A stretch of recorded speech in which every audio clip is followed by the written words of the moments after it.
প্রতিদিনের চিন্তা ও প্রার্থনা।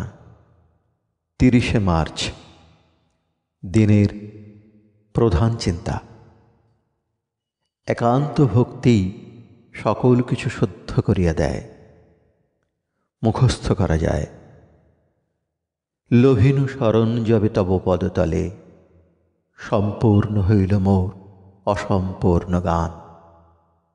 মোর সঙ্গীতের ভগ্ন সুর হইল সুতান, জীবন লহিল নূতন পূর্ণতা আবার। তুমি মোরে বাঁচাইলে ছলনার বদ্ধ জাল হতে, ডাকিয়া তোমার কাছে। হইল ভরপুর মোর মৃত্যুগত প্রাণ, নূতন করিয়া তব পুণ্য সঙ্গ লাভে। উপদেশ: জগতের সেবা কে বেশি করিতে পারে? যে উদ্ধত বা চতুর বা স্বার্থান্বেষী সে লোক নয়, বরঞ্চ যাহার জীবন পবিত্র এবং যেজন আত্মোৎসর্গী সেই জন।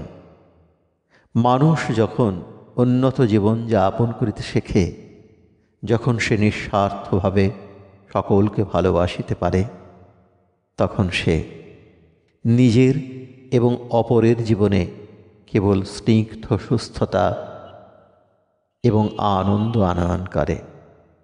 আমরা সকলেই ভগবানের সন্তান। ব্যবহারিক জীবনে আমরা সকলে সব সময় তাঁহার সন্তানোচিত যোগ্য গুণ প্রকাশ করি না।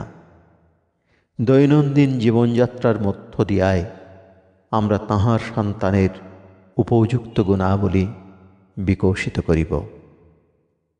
প্রার্থনা: আমি যেন উন্নতভাবে অনুপ্রাণিত হই এবং যাহা কিছু নীচ ও বিষাদময় তাহা হইতে মুক্ত হই।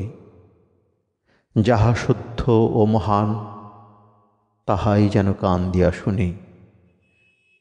যাহা পুণ্য ও পবিত্র ও গৌরবময় তাহাই যেন চোখ দিয়া দেখি।